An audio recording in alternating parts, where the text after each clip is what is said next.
TET 1 exam date 21/12/2025 English question 29. ચાલો સમજીએ. Hello dear friends, once again welcome to Angel English Academy. Kishan Rathod આપનું Angel English એકેડેમીમાં ફરી હાર્દિક સ્વાગત કરું છું.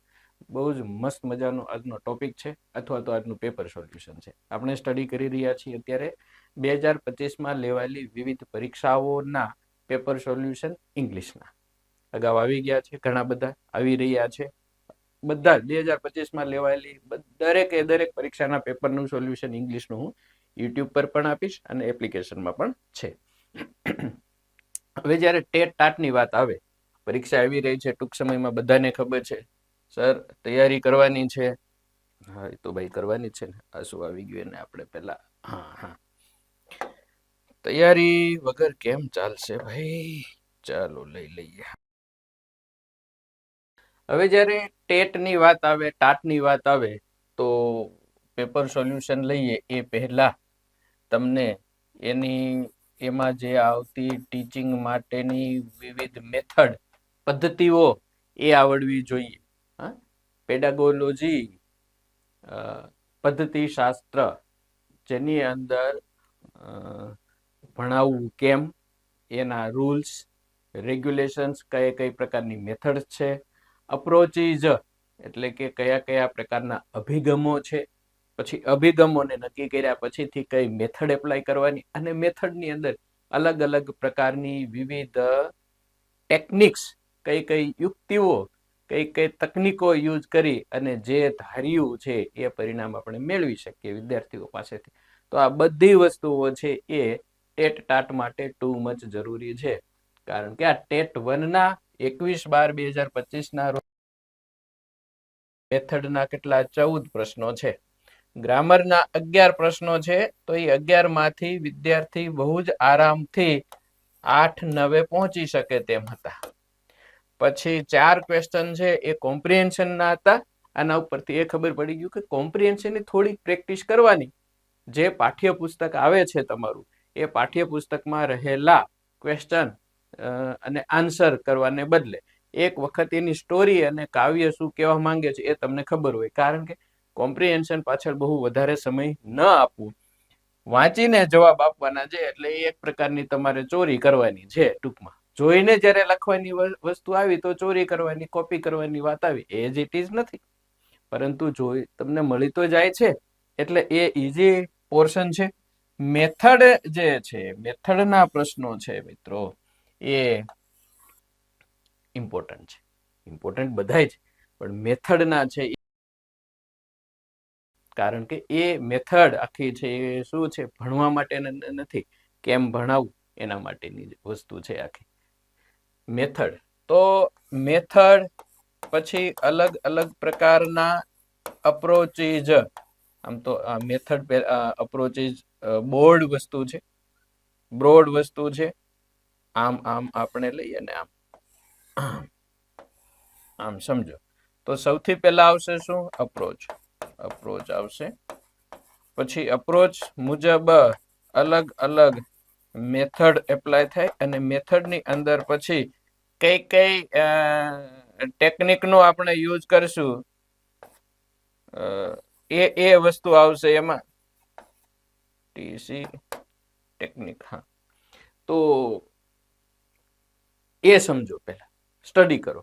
આના માટે શું? રેડીમેડ મટીરિયલ, રેડીમેડ ઘણા સમય પહેલા મેં આના વિડીયો આપી દીધા છે. એક જેટલી મેથડ તમારે અભ્યાસ કરવાનો છે, દરેક મેથડના વિડીયો યુટ્યુબમાં છે. યુટ્યુબમાં ન મળે તો એન્જલ ઇંગ્લિશ એપ્લિકેશનમાં છે, સર્ચ કરી લ્યો. પછી જેટલા અપ્રોચીઝ છે એ અપ્રોચીઝ આપી દીધા છે. આ સિવાય જે LSRW લિસનિંગ સ્કિલ, રીડિંગ અને રાઇટિંગ, તો આ ચારે સ્કિલ્સ વિશે ડીપમાં માહિતી આપેલી છે. પછી આમાં કયા સ્કિલ છે એ ગ્રહણશીલ છે, કયા છે એ પ્રોડક્ટિવ છે. દાખલા તરીકે રીડિંગ છે અને રીડિંગ, હા, અને લિસનિંગ છે તો ગ્રહણશીલ છે, કારણ કે તમારી તરફનો પ્રવાહ છે, તમે ક્યાંકથી ગ્રહણ કરો છો. જ્યારે સ્પીકિંગ છે અને રાઇટિંગ છે એ પ્રોડક્ટિવ છે. હું સ્પીકિંગ કરું છું તો હું નથી ગ્રહણ કરતો, હું તમને ગ્રહણ કરાવી રહ્યો છું, મતલબ હું કંઈક પ્રોડ્યુસ કરું છું. જ્યારે તમે રાઇટિંગ છે તો એ સાયલેન્ટ પ્રોડક્ટિવ સ્કિલ કહેવાય. વસ્તુઓ ડિટેલમાં સ્ટડી કરાવેલી છે, એના વિડીયો છે, ડીપમાં છે. યુટ્યુબમાં સર્ચ કરી લ્યો, ન મળે તો એપ્લિકેશનમાં યુટ્યુબમાં આપેલા જ છે મિત્રો. આ બધી બાબતોને ધ્યાનમાં રાખી અને હવે આપણે આગળ વધીએ આ પેપરનું સોલ્યુશન લેવા માટે. ઓકે, ચાલો. સૌથી પહેલા જે અહીંયા એક ટાઇટલ આપ્યું છે, Angel English app subscription and courses in 2026. 2026માં તો શું 2026માં? સિમ્પલ વસ્તુઓ સમજાવી દઉં કે આપણી એપ્લિકેશનની અંદર ₹9 થી લઈ અને 1299 સુધીના વિવિધ પ્રકારના અલગ અલગ કોર્સિસ અને પેકેજીસ છે ઇંગ્લિશ માટેના બધા જ. એમાં વોકેબ આવી ગયું, બધું જ કમ્પ્લીટ વોકેબ છે. 18,000 ઇંગ્લિશ MCQ છે. જ્યારે હું આ વિડીયો બનાવી રહ્યો છું જાન્યુઆરીમાં, ત્યારની વાત છે. બની શકે કે 2026 પૂરું થતા થતા 18 ના છે 20 થઈ ગયા હોય. પછી કોઈ એને ગુજરાત ગૌણ સેવા પસંદગી મંડળની અથવા તો કોઈ પણ પંચાયત વિભાગની પરીક્ષાઓ છે, એ FHW, MPHW છે, ગ્રામ સેવક છે, અથવા તો AMC, BMC, RMC, GMC એની વિવિધ પરીક્ષાઓ છે, GPSC લેવલની કોઈ પણ પરીક્ષાઓ છે, ટેટ ટાટ માટેની એક્ઝામ્સ છે, બધાના ઇંગ્લિશના અલગ અલગ એના કોર્સિસ અને પેકેજ છે.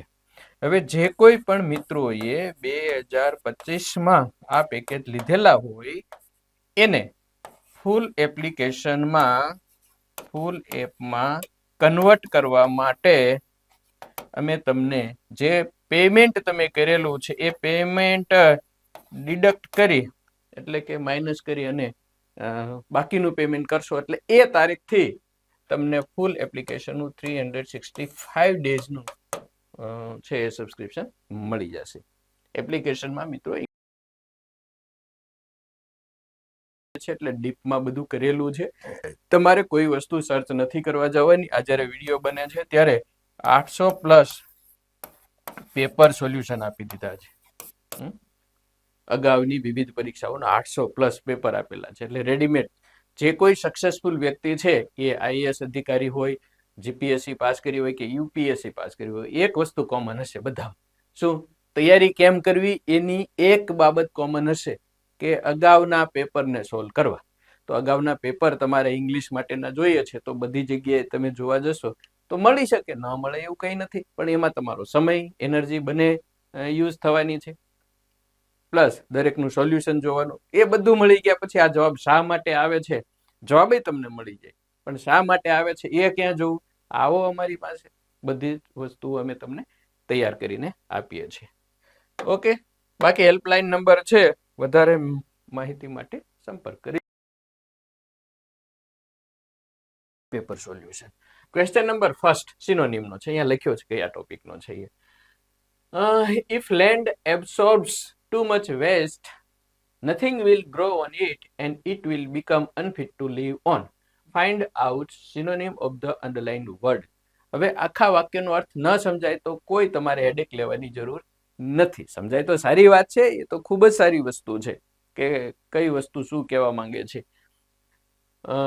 જો જમીન છે એ ટુ મચ વધારે પડતો વેસ્ટ કચરો છે એ જમીન જો વધારે પડતો શોષી લે, કચરો વેસ્ટ, તો શું બને? તો એના ઉપર કશું ઉગશે નહીં અને રહેવા જેવી જમીન નહીં. સ્વાભાવિક છે કે જમીનને એ પણ વસ્તુની જરૂર છે. એ કચરામાંથી, એ ખાતર છે એમાંથી, એ વેસ્ટમાંથી બેસ્ટ બધું બનાવે છે. એબ્સોર્બ એટલે શું થાય? અને એબ્સોર્બ નો અહીંયા આપેલો સમાનાર્થી કઈ વસ્તુઓ છે એ. ઓકે, એબ્સોર્બ એટલે શું? શોષી લેવું. ટેક ઇન અંદર લેવું, ગ્રહણ કરવું, અંદર ઉતારવું વગેરે. ચૂસવું ટૂંકમાં. તો આ મતલબ થાય એબ્સોર્બ નો. હવે આપેલા વિકલ્પોમાં ગીવ આઉટ એટલે આપી દેવું, વહેંચણી કરી દેવી. Sucks is the correct answer. Reflex એટલે પ્રતિબિંબ પાડવા. એક્સ્યુડ એટલે પરસેવો વળો, પરસેવો વળવો. રિફ્લેક્સ એટલે પ્રતિબિંબ કરવું. બાકીના બધા એકદમ સિમ્પલ આવડે એવા છે. સો પહેલા હું જવાબ આપું, જ્યારે તમે આ વિડીયો જોઈ રહ્યા છો તો હું જવાબ આપું, સમજૂતી આપું એ પહેલા તમારા મગજમાં નક્કી કરી લેજો ઓકે કયો જવાબ આવે એ. ચાલો next. Arrange the following words in order to make a correct sentence. Okay, આ જમ્બલ વર્ડ્સ છે. જમ્બલ સેન્ટેન્સીસ આવે, જમ્બલ લેટર્સ આવે અને જમ્બલ વર્ડ્સ આવે. અને પુષ્કળ પ્રેક્ટિસ મેં કરાવી છે. આખી book 66 English MCQ book solve કરી છે મિત્રો. આ બુકના ખાલી તમે વિડીયો જોઈ લેશો ને તો એક પણ ટોપિક એવો નથી કે જેમાં મિસ થતો હોય. ભલે 2021 ના વિડીયો બનાવેલા છે બધા મેં. 2021 ની બુક છે ને 2022 માં વિડીયો બનાવ્યા, અમુક 21 માં અમુક 22 પણ ફરક નથી પડતો, રૂલ્સ બદલતા નથી. તો એ બધી વસ્તુ ડિટેલમાં સ્ટડી કરાવેલી છે. ઓકે, ઇંગ્લિશ માટે કઈ બાકી ન રહે એટલું આપેલું છે મિત્રો. Arrange the following words in, વાક્ય બનાવવાનું છે. હવે જ્યારે જમ્બલ વર્ડ્સ આપેલા હોય ને સેન્ટેન્સ બનાવવાની વાત આવે ત્યારે ઘણી વખત હવે અમુક ભૂલો નથી કરતા પેપર વાળા. પહેલા શું કરતા હતા, એ કેપિટલ આપી દેતા હતા. એક વાક્યમાં ક્યાંક કેપિટલ હોય અથવા તો ક્યાંક કોમા આપેલા હોય અથવા પૂર્ણ વિરામ આપેલું હોય. એટલે એનાથી ખબર પડી જાય કે કેપિટલ છે ત્યાંથી શરૂ કરવાનું, કોમા છે તો એ વાક્ય એન્ડમાં ન આવે, પૂર્ણ વિરામ છે તો એ છેલ્લે જ આવે. હવે એ બધું રિમૂવ કરી દીધું છે. છતાંય જોઈએ આપણે. The right way is upwards and onwards according to the doctor અને ટુ મૂવ ધ બ્રશ. જો કે ડોક્ટરમાં ડી કેપિટલ છે જ તેમ છતાંય. તો એબીસીડી વાંચતા પહેલા એવું લાગે કે મંતવ્ય મુજબ, એના મત મુજબ એ પહેલા આવે. મતલબ કે એકોર્ડિંગ ટુ ધ ડોક્ટર એટલે સી થી વાક્ય શરૂ થાય એટલું નક્કી કરી શકીએ હવે આપણે. એટલે અહીંયા સોરી આ એક જશે, સી ને ધ્યાનમાં રાખો તો સી અને ડી બે ઓપ્શન તો જતા રહ્યા. હવે સી પછી એ આવે કે સી પછી ડી આવે એ જ ખાલી જોવાનું છે. અથવા તો વાક્યના અંતમાં બી આવી શકે, જોવો તો અપવર્ડ્સ એન્ડ ડાઉનવર્ડ્સ આવી શકે અને વાક્યના અંતમાં એ આવી શકે. ધ રાઇટ વે ઇઝ એ ન આવી શકે તો બી ખોટો હોય. ક્યારેક શરૂઆતમાં કયું આવે એ એન્ડમાં કયું આવે. The right way is upwards and downwards આવી શકે. એકોર્ડિંગ ટુ ધ ડોક્ટર એ શરૂઆતમાં આવી ગયું. ટુ મૂવ ધ બ્રશ એ કદાચ હજુ એન્ડમાં હોઈ શકે. બટ ઇઝ થી વાક્ય પૂરું થતું ન હોય એટલે બી પણ ન આવે તો એ ઇઝ ધ કરેક્ટ આન્સર. આમાં આવી ટેકનિક સમજવાની, ડીપમાં નહીં ઉતરવાનું. એક મિનિટમાં સોલ્વ થઈ જાય. આખું વાક્ય શું થયું? C according to the doctor the right way is to move the brush upwards and downwards. એટલે બ્રશ કરીએ ને ત્યારે આમ કરવાને બદલે આમ કરવું એમ ડોક્ટર કહેવા માંગે છે. ચાલો નેક્સ્ટ વન. વર્બ પ્રિપોઝિશનલ ફ્રેઝ છે જેમાં વર્બ હોય આગળ અને પાછળ પ્રિપોઝિશન હોય. બરાબર, બધા જ પ્રિપોઝિશનલ ફ્રેઝ, બધા પ્રિપોઝિશનલ ફ્રેઝિસ ની અંદર એવું જરૂરી નથી કે વર્બ હોય અને વર્બ ફ્રેઝ કહેવાય. પાછળ preposition put on, put out, give in, give અવે, ગીવ આઉટ. ટૂંકમાં આગળ વર્બ અને પાછળ પ્રિપોઝિશન. પીપ ઇન ડોક્યુ કરવું. ધ સોર્સરર એટલે જાદુગર. ઓર્ડર ધ જીન, જીન આપણે ઝૂમ કરો, જીન આવ્યો, તમે એમની પાસેથી જે માંગો તે આપી દે. કેરી ઓફ ધ પ્રિન્સેસ રાજકુમારીને and the palace to a far off land. જાદુગરે જીનને ઓર્ડર કર્યો કે રાજકુમારી અને રાજમહેલને ઉપાડીને દૂર સુધી લઈ જાઓ. અર્થ સમજવાની જરૂર નથી તમારે. અહીંયા પ્રશ્ન શું છે? કેરી ઓફ નો મતલબ શું થાય? કેરી ઓફ એટલે ઉપાડીને લઈ જવું. હવે એક વસ્તુ એ સમજજો કે જ્યારે વર્બ ની પાછળ પ્રિપોઝિશન આવે છે તો એ જે શબ્દ દેખાય છે એવું એનું ગુજરાતી હશે નહીં. ફોર એક્ઝામ્પલ આવું છે, ગીવ અવે અને ગીવ અપ. તો ગીવ અવે, ગીવ અપ બેમાંથી એકનો મતલબ આપવું એવું થતો નથી. બરાબર. ગીવ અપ એટલે કોઈ પણ વસ્તુ છોડી દેવી વગેરે. જો કે ગીવ અપ એનું થાય છે ડિસ્ટ્રીબ્યુટ કે વગેરે એમ, એટલે એ આપવાના અર્થમાં છે, પરંતુ ગીવ અપ એટલે છોડી દેવું, ડ્રોપ અથવા તો લીવ કોઈ પણ તમારી જે ટેવ છે એ ટેવને છોડી દેવાની વાત છે. તો ગુજરાતી અર્થ પ્રમાણે એમાં નથી ચાલવાનું, એટલે તૈયાર કરવાના વાક્યોમાં એનો યુઝ કરવાનો. પુટ બેક એટલે પાછું મૂકવું, એ ન હોઈ શકે. પુટ ઓન એટલે જો આ પુટ ઓન આવ્યું ને, પુટ એટલે પાછું મૂકવા માટે નહીં થાય. પુટ ઓન એટલે પહેરવું, વિયર. ટેક અવે, હા, ઉપાડીને દૂર લઈ જાવ. This is the correct answer. Bring back એટલે પાછું લાવવું. બધામાં અલગ મિનિંગ થાય એવું નથી, પરંતુ ઘણામાં થશે. જોઈએ. Okay, take away. ઓકે, ચાલો. ગ્રામર છે, સિમ્પલ છે. Preposition, peeped into. મિત્રો આ ફિક્સ્ડ પ્રિપોઝિશન ઘણા બધા એવા છે જેને આપણે ફિક્સ્ડ પ્રિપોઝિશન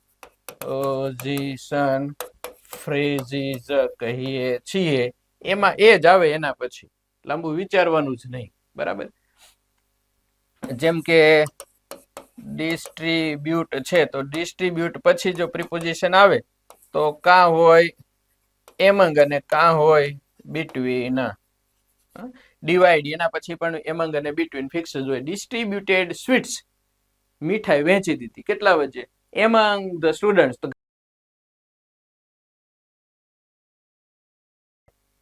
તો પીપ્ડ એટલે ડોક્યુ કરવું, કેજ એટલે પાંજરામાં. પ્રિપોઝિશનનો પ્રશ્ન છે ને એના પછી fixed preposition peeped into. Okay, ચાલો નેક્સ્ટ. કરેક્ટ ઇનકરેક્ટ વર્ડ, સાચો ખોટો સ્પેલિંગ એ પાકા કરી નાખવાનો. કયો છે? Which of the following word is spelled હોઈ શકે અથવા સ્પેલ્ટ હોઈ શકે આઉટ કરેક્ટલી. ઘણી જગ્યાએ તેમાં ઇનકરેક્ટલી પણ પૂછે છે. તો હવે એન્વાયરમેન્ટનો સ્પેલિંગ શું થાય? ENVIRON MENT, ENVIR નો હોય, VIR એટલે બે માંથી સંભાવના છે. પછી ENVIR ઓકે, ઓ અને પછી એન પછી મેન્ટ આવે એટલે આમાં નથી. C is the correct answer. Clear? Okay, વધારે સમય આમાં આપણે નહીં બગાડીએ. આવી જાય. હા, નાઉન પાર્ટ્સ ઓફ સ્પીચ નો પ્રશ્ન છે. આમ તો બધા ઘણા બધા આ પ્રિપોઝિશન છે પાર્ટ્સ ઓફ સ્પીચ જ કહેવાય, કન્જક્શન એ જ કહેવાય.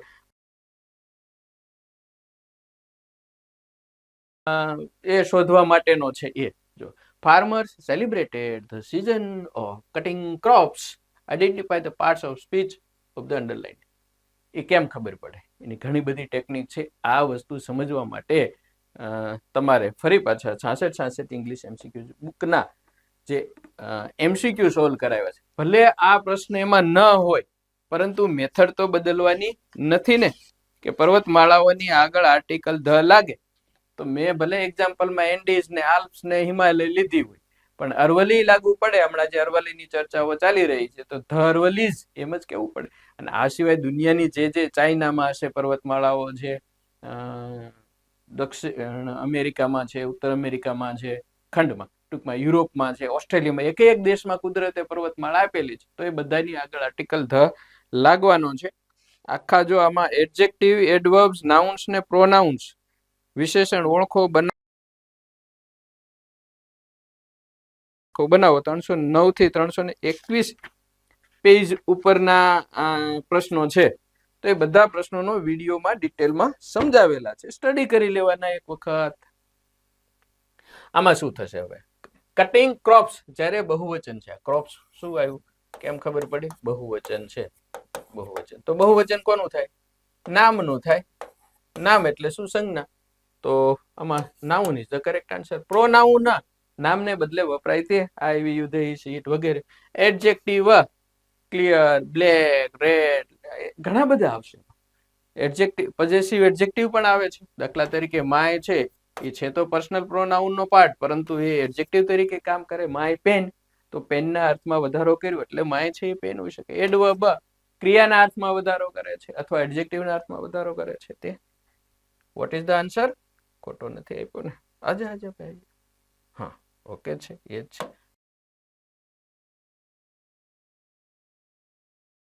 સ્ટાફે કઈક ભૂલ કરી. જો ટેન્સ નો પ્રશ્ન, I usually go to school by my two wheeler, but today I am ખાલી જગ્યાએ એન ઓટો. આમાં આપણે સમય નહીં લઈએ, એમ આપેલું છે આઈએનજી વાળું, એટલે C is the correct answer. Tense ન આવડે તો પરીક્ષાની તૈયારી કરવી નહીં. તો સાહેબ શું જોબ ન લેવી? અરે ભાઈ ટેન્સ પેલા શીખી લ્યો, હું એમ કહેવા માંગુ છું તમને. ઓકે, ચાલો next. The trunk of the mango tree is ખાલી જગ્યા ધેન ધ એપલ ટ્રી. જ્યારે ડિગ્રીની ખાલી જગ્યા, ડિગ્રી છે ને ખાલી જગ્યા પૂછાય ત્યારે કા આવા શબ્દો છે, એજ કા ક્યાંક ને ક્યાંક ધેન આપેલું છે. આ ખૂબ આવે છે ધેન, THN. ઘણી વખત વન ઓફ આપેલું હોય છે, વન ઓફ વગેરે, અથવા ઘણી વખત મોસ્ટ આપેલું છે. આ બધી એની નિશાનીઓ છે. ડિગ્રી ડિટેલમાં સમજાવેલી છે, યુટ્યુબમાં છે, યુટ્યુબમાં ન હોય તો એપ્લિકેશનમાં છે. 3 ડિગ્રી PDCD જે અલગ અલગ પ્રકારના 8 વાક્યો બને છે, ડિટેલમાં છે, અને અગાઉની વિવિધ પરીક્ષાઓના પૂછાયેલા પ્રશ્નોનું સોલ્યુશન છે, જોઈ લેવાનું. ધેન આપેલું છે એટલે CD ફોર્મ કમ્પેરેટિવ ડિગ્રી આવે, જેમાં કા ER હોય અને કા મોર હોય. આ એની નિશાની. તો થીક નહીં, થીકેસ્ટ નહીં, થીકર અને થીકડ નહીં. ક્લિયર? આવડે એવું છે મિત્રો, આમાં ક્યાંય કશું જ નથી. એમાં જો તમે કિશન સરના રેગ્યુલર વિડીયો જુઓ તો ઇંગ્લિશનો કોઈ પ્રશ્ન તમારે રહેવાનો નથી, એક પણ નહીં. ચાલો. His was the best speech that I ever heard. The underlined word stands for personal pronoun, relative લખ્યું છે, રેસિપ્રોકલ પ્રોનાઉન, રિલેટિવ પ્રોનાઉન અને ડિસ્ટ્રીબ્યુટિવ પ્રોનાઉન. પ્રોનાઉન એટલે સર્વનામ, નામને બદલે વપરાય તે. પર્સનલ પ્રોનાઉન એ બધામાં કોણ આવશે? આઈ, વી, યુ, ધે, હી, સી. અધર વાળા, ઈચ, અધર અને વન અનધર. રેસિપ્રોકલ નો મતલબ થાય છે પરસ્પર, તમને મને લાગુ પડે તેવું. રિલેટિવ પ્રોનાઉન, હવે જ્યારે આગળ વાક્ય આપેલું હોય, વચ્ચે એક સંયોજક હોય, WH હોય અને પાછળ સેન્ટેન્સ હોય, તો અહીંયા વચ્ચે જે વુ થી વાક્ય જોડાય, વુમ થી જોડાય, વુઝ થી જોડાય, વિચ થી જોઈન્ટ થાય, અથવા તો ધેટ થી જોડાય, આ બધા જ રિલેટિવ પ્રોનાઉન્સ છે. અને રિલેટિવ પ્રોનાઉન્સ એડજેક્ટિવ ક્લોઝ આપે પાછું, કારણ કે એ આગળ જે વાક્ય આપેલું છે એમાં જે કોઈ નામ સંજ્ઞા છે એના માટે which, who, whose, whom, how વગેરે હોવાનું, અને પાછળ આખું સેન્ટેન્સ. તો અહીંયા જે આખું વાક્ય છે એ આગળ આપેલા નામના અર્થમાં વધારો કરે એટલે એડજેક્ટિવ ક્લોઝ હોય. પરંતુ એ પ્રોનાઉન જે કંજક્શન છે, એ કંજક્શન નું કામ શું છે? રિલેટિવ સંબંધ બતાવવાનું. કયા કયા? વિચ, હુઝ, હુમ, વુ અને ધેટ. ડિસ્ટ્રીબ્યુટિવ એટલે ઈચ ને આઈધર ને નાઈધર ને વગેરે. તો relative is the correct answer. શું જોઈએ મિત્રો આનાથી ડીપમાં? તમારે હવે આની PhD નહીં કરી નાખવાનું, એટલું ડીપમાં નહીં ઉતરવાનું. Okay. A and an are ખાલી જગ્યા આર્ટિકલ્સ કેવા છે? Definite, indefinite, simple, complex. આના જવાબમાં ઇનડેફિનેટ જ આવે. ધ ઇઝ ખાલી જગ્યા આર્ટિકલ, તો ડેફિનેટ. નિશ્ચિત, અનિશ્ચિત. સિમ્પલ છે, અગાઉના પૂછાયેલા છે આ પ્રશ્નો બધાય, એપમાં છે અને 66 બુકમાં આપેલા. Arrange the following words in A dictionary order. આ ડિક્શનરી ઓર્ડર કહેવાય. કયો શબ્દ પહેલા આવે? જો તો આમાં શું જોવું પડશે મિત્રો? એ કોમન, CH એ કોમન, CH એ કોમન. તો એના પછીનો એટલે ત્રીજો અક્ષર જોવાનો. આમાં IN છે, આમાં I છે, આમાં N છે, આમાં I છે અને આમાં L છે. તો હવે ABCD પ્રમાણે તમે જોવા જાવ તો કયો પહેલા અક્ષર આવે? ABCDEFGHI. I વાળું પહેલા આવે ને? I વાળું. N પછી આવે અને L પણ પછી આવે. એટલે એનો મતલબ એવો થઈ ગયો કે કા બીજો અક્ષર પહેલા હશે અને I વાળો, કા ચોથો અક્ષર પહેલા હશે. અહીંયા જો બીજો ચોથા વાળા છે એટલે હજુ આગળ વધવું પડશે. હવે I છે, પછીનો અક્ષર છે એમાં R છે અને આમાં છે N. તો R પહેલા આવે કે N આવે? N આવે. મતલબ કે ચોથો અક્ષર પહેલા આવે તો ચોથો અક્ષર, એટલે 4, 2, 5, 3, 1. રફ કામ કરી લેવાનું ફટાફટ આના માટે. ચાલો પ્રશ્નો પૂરા થઈ ગયા પેલા. આમાં અમારે ભૂલી ગયા છે લખતા. હવે 12 થી આ બધા મેથડના પ્રશ્નો ચાલુ થાય. આને સમજતા જઈએ ડિટેલમાં થોડું.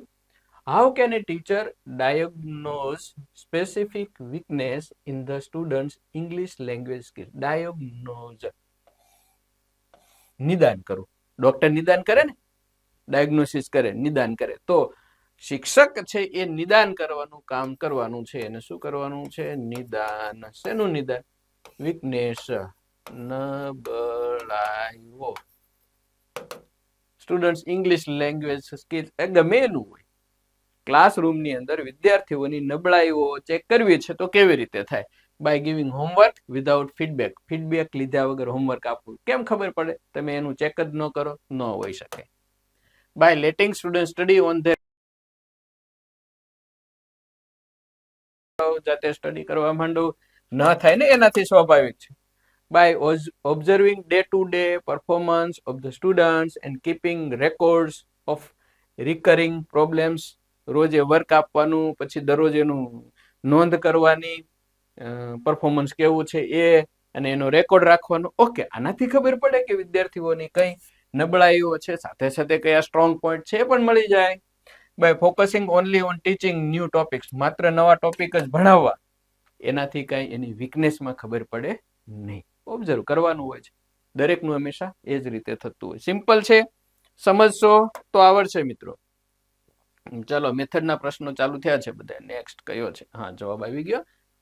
નેક્સ્ટ છે the platform where broad discussion of subjects of practical interest takes place. Takes place એટલે હેપન, HAPPEN, હેપન મતલબ બને. બ્રોડ યુઝ, મોટા પ્રમાણમાં, મોટા પ્રમાણમાં ચર્ચા થાય. કે શું થાય છે? ચર્ચાઓ થાય. અને વ્યક્તિનો ખુદનો રસ જે હોય એ ત્યાં વ્યક્ત કરી શકે. તો એવું કઈ વસ્તુ હોઈ શકે? હવે આ વર્કશોપ ને આ બધા વસ્તુઓની ખબર હોવી જોઈએ. વર્કશોપ ની અંદર શું હોય? આખો દિવસનો હોય વર્કશોપ, અમુક કલાકોની હોય. અને ત્યાં જે વસ્તુઓ છે ચર્ચા નહીં, એ વર્કશોપ છે ને એક પ્રકારનો એ ટ્રેનિંગ માટેનું હોય. વર્કશોપમાં પ્રેક્ટિકલ વસ્તુ થતી હોય એટલે એ ન આવે. પછી રિફ્રેશર કોર્સિસ, આ છે ને એ બધા ટીચર્સ માટે હોય. શિક્ષકોને નવું ભણાવવાનું છે તો એ પહેલા ભણવાનું છે, એ બધા રિફ્રેશ કોર્સિસ ની અંદર. સેમિનાર, આ સેમિનાર અને કોન્ફરન્સ બંનેની અંદર ચર્ચાઓ થાય. ચર્ચાઓ બંનેની અંદર થાય, પણ સેમિનાર છે ને એ જનરલી વન વે હોય અને કોઈ એક સિંગલ ટોપિક પર હોય. સેમિનાર આપણે જોઈએ કે અલગ અલગ એકેડેમી વાળા છે સેમિનાર કરતા હોય, એ વન વે ટાઈપ. અને જે કોન્ફરન્સ છે, કોન્ફરન્સ એટલે એ શું હોય? એ ટુ વે હોય. એમાં કે જેમાં આપનાર અને લેનાર એ બંનેની વિશાળ પ્રકારની ચર્ચાઓ થઈ શકે છે ને. હા, ક્લિયર છે. ચાલો નેક્સ્ટ છે નોન વર્બલ કોમ્યુનિકેશન. કોમ્યુનિકેશન એટલે શું? તમારી અને મારી વચ્ચે થતો સંવાદ. વાતચીત દ્વારા, જેસ્ચર્સ એટલે હાવભાવ દ્વારા કોઈ પણ રીતે કોમ્યુનિકેશન થવું જોઈએ. અને નોન વર્બલ એટલે શબ્દો વગર. શબ્દો વગર. મારે તમને કઈક શબ્દો વગર કેવું હોય, પાણી પીવું હોય તો હું એમ કહું, એ ભાઈ પાણી પાને થોડું, કેમ એમનો હોય. શબ્દોનો યુઝ નથી કર્યો, પરંતુ શબ્દો વગર એટલે શેનો યુઝ કર્યો છે મેં? ઈશારાઓ. આ બધું સમજવાનું. સ્ટોરી ટેલિંગ, વાર્તા કહેવી, તો એમાં શબ્દો આવે છે. Gestures and facial expression. Gestures એટલે હાવભાવ અને ચહેરાના એક્સપ્રેશન, ભાવ. કોઈક પૂછે તમને, મારે જવું છે ફરવા, વહેલા રજા જોઈએ છે, અને ચહેરા ઉપર સ્માઇલ આવે, ઓકે ભાઈ તો જા, પણ નથી જવાનું, ગુસ્સા વાળો ચહેરો છે. ડિક્ટેશન. ડિક્ટેશન એટલે લખાવવું. સ્કૂલમાં શિક્ષકે ચાલો હવે તમારી નોટબુકમાં લખી લ્યો, અને પછી શિક્ષક જે પ્રવૃત્તિ કરે અને સ્ટુડન્ટ્સ લખતા જાય, એને કહેવાય dictation. Giving instruction to the students, વિદ્યાર્થીઓને સૂચનાઓ આપવી, એ બધી અલગ અલગ એક્ટિવિટી છે. પરંતુ જ્યારે નોન વર્બલ આવે ત્યારે હંમેશા ઈશારાઓ આવે. છે ને મજાનું? કેવું કેવું ભણવાની મજા આવે. ચાલો next. In grammar translation method the vocabulary is taught through grammar translation method. ઘણી મેથડ છે અલગ અલગ પ્રકારની. ગ્રામર ટ્રાન્સલેશન મેથડ અને ક્લાસિક મેથડ પણ કહેવાય, કારણ કે જૂની પદ્ધતિ છે. એમાં જે અત્યાર સુધી સ્કૂલમાં જે ટેક્સ્ટ બુક ભણાવવામાં આવતી હતી, ટેક્સ્ટ બુક્સ, એ આ સિસ્ટમથી ચાલતી હતી, ટ્રાન્સલેટેડ મેથડ. પહેલા વ્યાકરણ ભણાવી દેવાનું, ગ્રામર ટીચિંગ કરાવવાનું, ગ્રામર, અને પછી જે પાઠ હોય એ પાઠનું ટ્રાન્સલેશન કરવાનું, અને પાઠ ભણાવતા પહેલા એના અઘરા શબ્દો લખાવાના. તો આ આઉટડેટેડ મેથડ નથી, તમારે આ જ ફોલો કરવી પડે. તમારે કોમ્પિટિટિવ એક્ઝામમાં પાસ થવું છે તો તમારે ગ્રામર ટ્રાન્સલેશન મેથડમાં જ જવું પડે. અંગ્રેજી બોલતા શીખવું છે, સાચું ખોટું ગમે તેવું, તો કોમ્યુનિકેટિવ અપ્રોચ છે એ અને ડાયરેક્ટ મેથડ નો ફોલો કરવું પડે. ડાયરેક્ટ મેથડ ને કે જેમાં ભાષાંતર ન આવે, જે ડાયરેક્ટ મેથડ ની અંદર જે ટાર્ગેટ ભાષા છે, કે હિન્દી શીખવી છે તો હિન્દીમાં જ બોલવાનું, ઇંગ્લિશ શીખવી છે ઇંગ્લિશમાં જ બોલવાનું, ફ્રેન્ચ શીખવી છે તો ફ્રેન્ચમાં જ બોલવાનું, જર્મન શીખવી છે તો જર્મનમાં જ બોલવું. એ ડાયરેક્ટ મેથડ થઈ, કોમ્યુનિકેટિવ અપ્રોચ છે એનો. તો હવે ગ્રામર ટ્રાન્સલેશન મેથડમાં વોકેબ્યુલરી એટલે કે શબ્દ ભંડોળને કેવી રીતે શીખડાવાય? પેલું બાયલિંગ્યુઅલ વર્ડ્સ લિસ્ટ. હા, તો મેં તમને કીધું કે શબ્દોનું તમને પેલા લિસ્ટ આપી દે, ઓકે. પછી રેફરન્સ ટુ ધ ડિક્શનરી એ આવે. એમાં ડિક્શનરી જોવી પડે ને, શબ્દ નથી આવડતો એટલે. આજે અમારી પાસે છે વર્બ્સ ફેમિલી ફોર સ્ટુડન્ટ્સ, તો આની અંદર ઇંગ્લિશ, ગુજરાતી, એનું ઇંગ્લિશ, પછી એસ વાળું રૂપ ને ઈડી ના ING બધા આપેલા છે. તો ડિક્શનરીનો સ્ટડી કરવો પડે. ઓકે, 2 થઈ ગયું. હવે જ્યારે 2 થતા હોય તો પછી ઓલ ઓફ ધ એબોવ જ લઈ લેવાનું, કારણ કે ત્રીજું હોય જ એમાં. મેમોરાઇઝેશન ઓફ વર્ડ, શબ્દોને ગોખી નાખવા, યાદ કરવા. Okay, so D is the correct answer. Clear? ચાલો નેક્સ્ટ પ્રશ્ન છે. Language is learnt more meaningfully by its ખાલી જગ્યા than through the understanding of its rules. ભાષા છે, કેવા શું માંગે છે કે મિત્રો, ભાષા છે એ એના નિયમો સમજવાને બદલે એ અર્થપૂર્ણક આમાંથી એકાદાનો ઉપયોગ કરી અને વધારે સારી રીતે શીખી શકાય છે. લેંગ્વેજ રૂલ્સ થી તમારામાં કોન્ફિડન્સનો અભાવ રહેશે ભાષા શીખવાની, સ્પોકન ઇંગ્લિશ જ્યારે વાત આવે ત્યારે. બટ અમુક નિયમો, બેઝિક સ્ટ્રક્ચર, ઇંગ્લિશનું શબ્દ ભંડોળ, આ બધું સાથે સાથે હોવું જરૂરી છે. જ્યારે તમે ઇંગ્લિશનું એટમોસ્ફિયર નથી, વિધાઉટ એટમોસ્ફિયર તમે જ્યારે શીખી રહ્યા છો, તો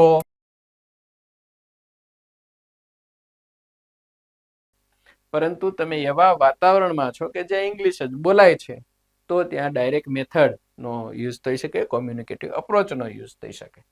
તો ભાષાને કેવી રીતે શીખવાથી? પેસિવ યુઝ, નિષ્ક્રિય ના. કોઈ પણ વસ્તુ પેસિવ યુઝ થી સારી રીતે શીખી શકાતી નથી. વોકેબ્યુલરી માત્ર શબ્દ શીખી જાવ તો ભાષા આવડી જતી નથી. એક્ટિવ યુઝ થી શીખી શકાય.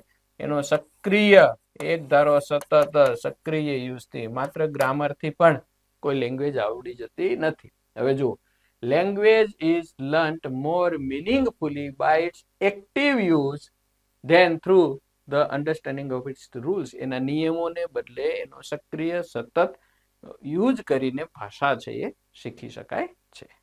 સાચી વાત જ છે. તમે જે વસ્તુનો સતત યુઝ કરો એ આવડી જાય.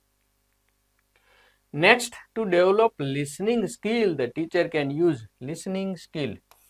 શ્રુત, આશા નહીં બોલો, આપણે લગાડવાનો ભાઈ. શ્રુત કૌશલ્ય, સાંભળવાની કળા. ટૂંકમાં લિસનિંગ સ્કિલ એટલે સાંભળવાની કળા. આ બધી કળાઓ છે, સાંભળવાની કળા, સાંભળવાની કળા કેવી રીતે વિકસાવી શકાય? એના માટે શિક્ષક આનો યુઝ કરે. કઈ સ્ટોરીઝ, રાઇમ્સ એન્ડ ડાયલોગ્સ, વાર્તાઓ કે રાઇમ્સ એટલે જેના અંતે શબ્દોના પ્રાસ મળતા આવતા હોય એવું, ડાયલોગ્સ એટલે વાર્તાલાપ કરીને. હા, આનાથી લિસનિંગ સ્કિલ ડેવલપ થાય. ગ્રામર એક્સરસાઇઝ થી ન થાય. કોપિંગ ફ્રોમ બોર્ડમાંથી ઉતારો કરો ન થાય. સાયલેન્ટ રીડિંગ ઓનલી, માત્ર સાયલેન્ટ રીડિંગ એનાથી પણ ન થાય. ક્લિયર હતો? એકદમ સિમ્પલ પ્રશ્ન છે મિત્રો, વાંચી લેવાના, બધી વસ્તુઓ છે આવડી જાય. તો સિમ્બોલ, આવો symbol is used in the third standard textbook of English to denote એટલે દર્શાવવા માટે. શું દર્શાવવા માટે? એ થર્ડ સ્ટાન્ડર્ડ ની વગેરેની કોઈ જરૂર નથી મિત્રો. અહીંયા દાખલા તરીકે બેડ અથવા તો સ્મોલ હું લખું, આમ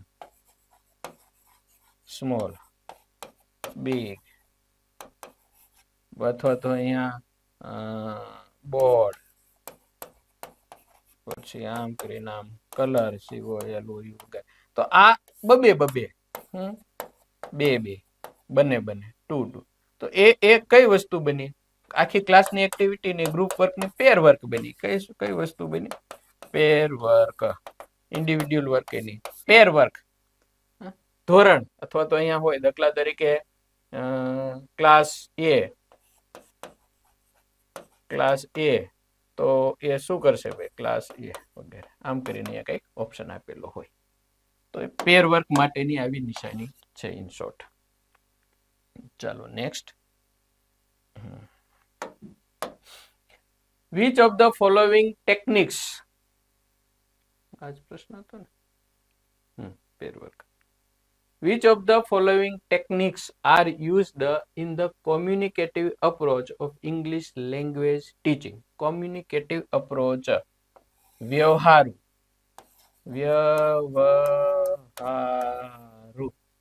અપ્રોચ એટલે અભિગમ.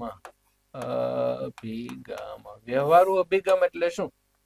કોમ્યુનિકેટિવ અપ્રોચ એટલે શું? દાખલા તરીકે તમે ગુજરાતી જે શીખ્યા છો એ ગુજરાતી તમે કેવી રીતે શીખ્યા છો? એમાં એક ડાયરેક્ટ મેથડ આવી છે. કોમ્યુનિકેટિવ અપ્રોચમાં ડાયરેક્ટ મેથડ આવે. ગ્રામર ટ્રાન્સલેશન મેથડ છે એ કોમ્યુનિકેટિવ અપ્રોચમાં ન આવે, એ ક્લાસિકલ છે. તો કોમ્યુનિકેટિવ અપ્રોચ એટલે એક બોલે છે, તમે ડાયરેક્ટ એનું રટણ કરો છો, બોલો છો. ગુજરાતી ભાષા નાનપણથી આપણે જે રીતે શીખતા આવ્યા છીએ કોમ્યુનિકેટિવ અપ્રોચથી શીખ્યા છે, ડાયરેક્ટ મેથડથી. એ જ રીતે હિન્દી ભાષા છે, તો હિન્દી ભાષાના તમે કોઈ ક્લાસ કર્યા નથી, તેમ છતાં હિન્દી ભાષા તમને આવડી ગઈ છે. એ કોમ્યુનિકેટિવ અપ્રોચ ડાયરેક્ટ મેથડથી આવડી છે. તો નીચેની કઈ તકનીકનો યુઝ થાય કોમ્યુનિકેટિવ અપ્રોચમાં? લેંગ્વેજ ગેમ્સ, હા આવી શકે, લેંગ્વેજ ગેમ્સ આવે. એમાં લેંગ્વેજ ગેમ્સ ની અંદર દાખલા તરીકે કોઈ હું શબ્દ બોલું, તમે એનો કોઈ વિરોધી બોલો, અથવા તો સમાનાર્થી બોલો, અથવા તો એ કયું પાર્ટ્સ ઓફ સ્પીચ છે, દાખલા તરીકે રેગ્યુલરલી, તમે કહેશો સર એડવર્બ છે. ગેમ્સ બની. માઇન્ડ એન્ગેજિંગ એક્ટિવિટીઝ, હા, જેમાં તમારું મન સતત રોકાયેલું રહે, બીજે ધ્યાન ન હોય. તો કોઈક તમને ટાસ્ક આપી દીધો હોય, પ્રોજેક્ટ આપી દીધો હોય, અથવા તો તમને એમ કીધું ચાલો ઉભા થઈને તમે એક વાર્તા કહો, સ્ટોરી કહો, તો એ થઈ જાય. હવે બે આવ્યા એટલે ઓલ ઓફ જ હોય. હા, આમાં આપ્યું હોય કે a an to a an B C and D, તો વાત અલગ છે. Role play and group discussion હોય ને, રોલ પ્લે અમે અહીંયા કરાવતા કે એક વ્યક્તિ છે શોપકીપર બને, ફ્રૂટ્સ લઈ આવ્યા હોય, એક છે સેલર બને, એ ફ્રૂટ્સ માલિક હોય, એક સેલર હોય, અને કસ્ટમર બને, અને એ બને પછી ખરીદી માટેની ટ્રાય કરે, એમાં વાર્તાલાપ થાય, કંડક્ટર બને અને પેસેન્જર બને, પછી એમને આ વસ્તુ અમે તો છેક 20 વર્ષ પહેલાથી કરાવતા આવીએ છીએ. તો બધી વસ્તુઓ થાય કોમ્યુનિકેટિવ અપ્રોચની અંદર, વ્યવહારુ અપ્રોચની અંદર. ચાલો નેક્સ્ટ, એ જ આવશે ને જવાબ. Which of the following is correct for communicative approach of teaching English? લો એનું એ જ આવ્યું પાછું કે કોમ્યુનિકેટિવ અપ્રોચની અંદર કઈ વસ્તુ લાગુ પડે છે, સાચી છે. 20મો પ્રશ્ન, use of target language as the medium. હા, આપેલું જ આવશે. Use of mother tongue as the medium. Mother tongue નો જ્યારે તમે યુઝ કરો એટલે એ ટ્રાન્સલેટેડ અથવા તો બાયલિંગ્યુઅલ મેથડ બને.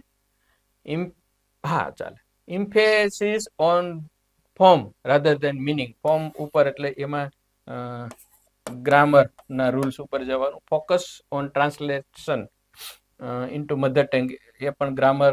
આ બી સી અને ડી છે ને, એ બધે ગ્રામર ટ્રાન્સલેશન મેથડનું છે. Use of target language as the medium.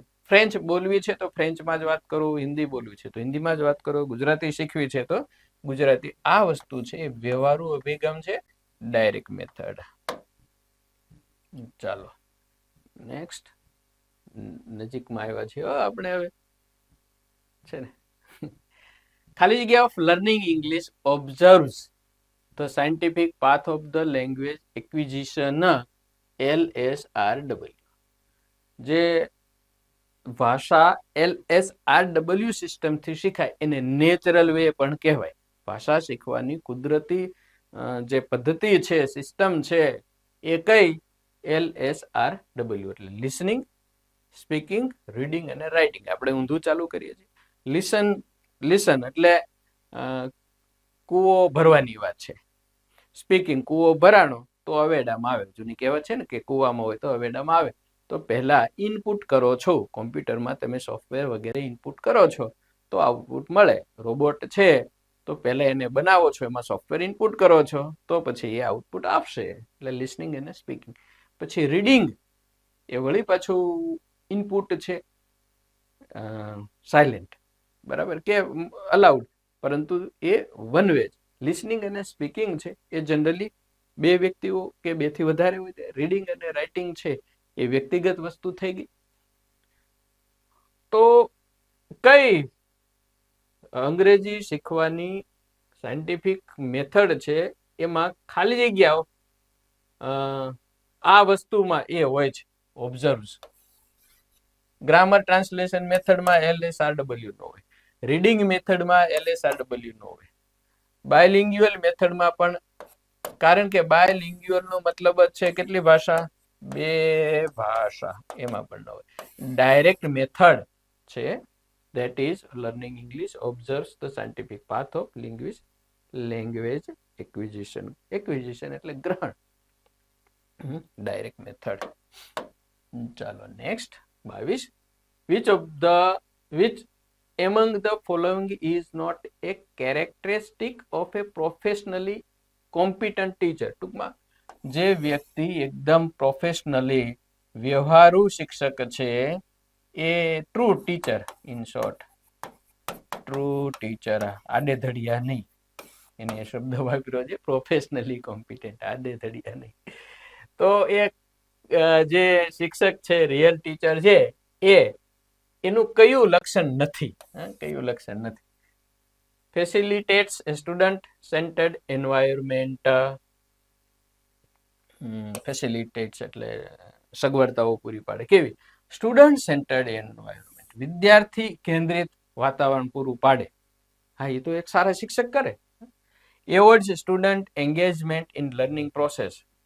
શીખવાની પ્રક્રિયામાં વિદ્યાર્થીઓ એંગેજ થાય, પ્રવૃત્ત થાય, એ ટાળે. એ ન ટાળે ને તો અંગ્રેજી ક્યાંથી આવડે? ઇન્ટિગ્રેટ્સ ટેકનોલોજી ઇફેક્ટિવલી મેથડ. ટેકનોલોજીનો યુઝ છે એ ઇન્ટિગ્રેટ કરે એટલે એમાં સમાવેશ કરે. હા, એ કરે જ. Plans instructions to achieve desired objective method. જે નક્કી કરેલા છે હેતુઓ પૂરા પડે એના માટેના પ્લાન્સ કરે, બધું કરે. આ ન કરે. સારો શિક્ષક શું ન કરે? સ્ટુડન્ટ્સને લર્નિંગ કોઈ ન કરે. સારો નહીં, કોઈ પણ ટીચર ન કરે. Okay, clear. 23. ખાલી જગ્યા trains students to run their eyes over text quickly in order to locate specific information. Okay, ખાલી જગ્યા trains students to run their eyes over a text quickly in order to locate. Quick. હવે જ્યારે કોઈ વસ્તુ છે, મારે દાખલા તરીકે આ છે બુક, અને હું અને આમાંથી મારે, અથવા તો આ બુક છે, અથવા આ 66 બુક છે, અને તમારે જોઈએ છે કઈ વસ્તુ કે ભાઈ મારે આમાંથી સિનોનિમ્સ એન્ટોનિમ્સ જોવા છે, તો હું આમાંથી આમ નજર નાખી લઈશ અને બીજું બધું ડિટેલમાં હું રીડિંગ નહીં કરું. બીજું બધું ડિટેલમાં રીડ કરવાને બદલે હું શું કરીશ, આમ જોયું કે ઓકે હા હા હા ઓકે, મારે જે જોતું છે એને જ હું ફોકસ કરીશ, જે જોઈએ છે એ. તો students to run their eyes over a text quickly in order to locate specific information. જ્યારે તમારે કોઈ સ્પેસિફિક ખાસ માહિતી જોઈએ છે તો તમે ત્યારે સ્કીમિંગ કરશો, ક્વેશ્ચનિંગ કરશો, સ્કેનિંગ કરશો કે મોડેલિંગ. જો આમાં ક્વેશ્ચનિંગ ન આવે અને મોડેલિંગ ન આવે, કા સ્કીમિંગ આવે અને કા સ્કેનિંગ આવે. હવે સ્કીમિંગ એટલે શું?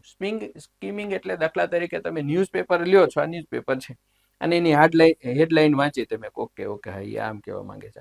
અહીંયા તમે કોઈ શોધવા માંગતા નથી, જે આપેલું છે જોઈ જાઓ છો તમે. આની કે હાલો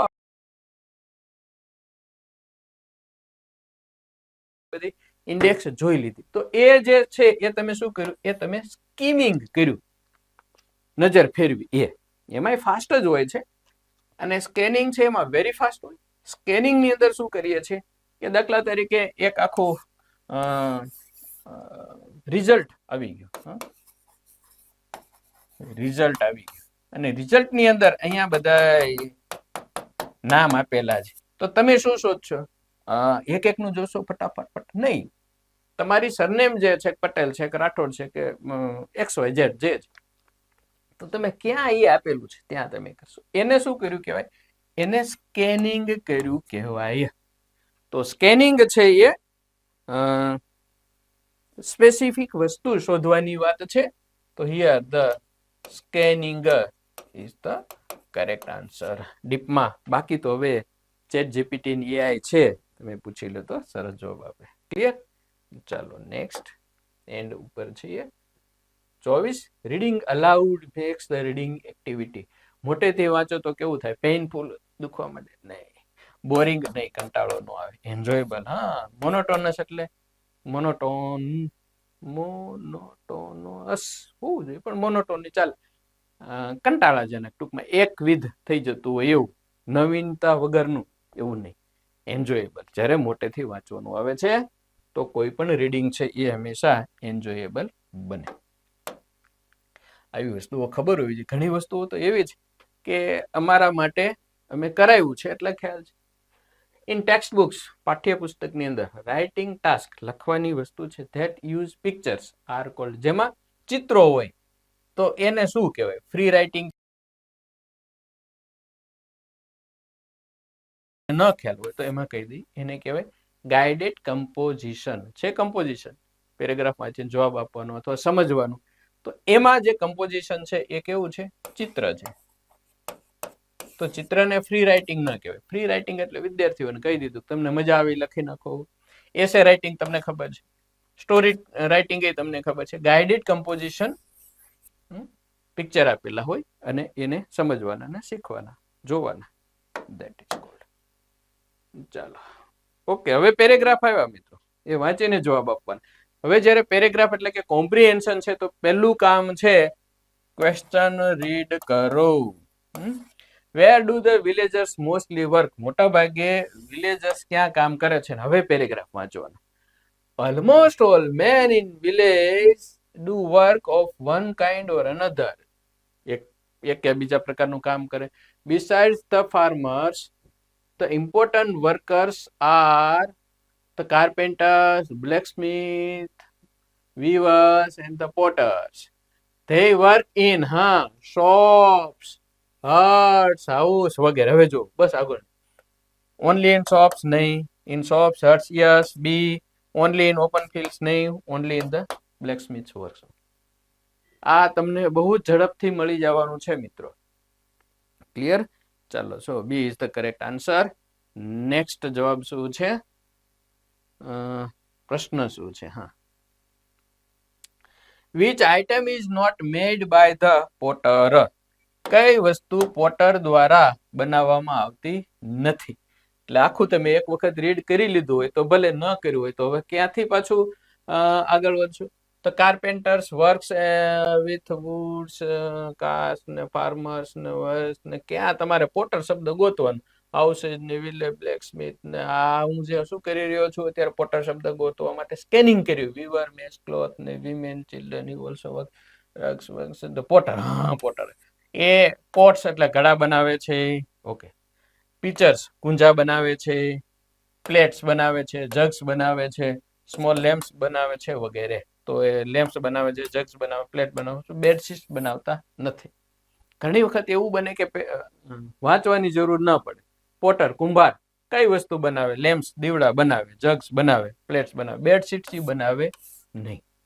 ક્યારેક તમને આ રીતે પણ ખબર પડી જાય, પણ સિમ્પલ છે. ચાલો કાવ્ય. હા, the phrase I will be your beacon shining so bright in the poem suggests that a friend is. હવે આ શબ્દ શું સૂચવે છે? કયો? બીકન. બીકન નો અર્થ તમને ખબર હોય તો ઠીક છે, ન હોય તો બહુ જરૂર નથી. બીકન એટલે લેમ્પ. લેમ્પ, દીવા દાંડી. દીવા દાંડી ટૂંકમાં માહિતી આપતું. માહિતી નહીં પરંતુ મિત્રને કે ગમે તે પ્રકાશ પાડી લેમ્પ પ્રકાશ દ્વારા વ્યક્તિને સમજાવતો, લાઈટ ગાઈડલાઈન આપતો. Read the following poem. 28-29 બે પ્રશ્નો છે. When you are sad I will dry your tears. When you are scared, so sad scared, I will ease your fears. When you are worried, I will give you hope. If you want to give up, I will help you cope. When you are lost and can't see the light, I'll be your beacon shining so bright. This is my oath that I place to the end. Why, you may ask? Because you are my friend. Rhyming scheme: tears, fears, yeah. Hope, cope, be. Light, bright, see. Friend, and friend, day. ઘણામાં એબી હોય, ઘણામાં એ BB એવું હોય, ઘણામાં એ BB CC DD ઈ FF જીજી એવી રીતના હોઈ શકે. જોઈએ તો I will be your beacon shining so bright એ શું સૂચવે છે? will guide you in darkness or confusion. તો will teach you to swim, will take you on a journey, will give you gifts. કઈ વસ્તુ છે આમાં? ક્યાંય જો તમે સેડ હશો તો હું તને આંસુ લૂસીશ. સ્કેડ બી ગયેલા હશો તો હું તમારો ફિયર ને દૂર કરીશ. ચિંતામાં હશો તો આશા આપીશ. કંઈક તમે છોડી દેવાની તૈયારી હશે તો હું એ સહકાર આપીશ. ખોવાઈ ગયા હશો તો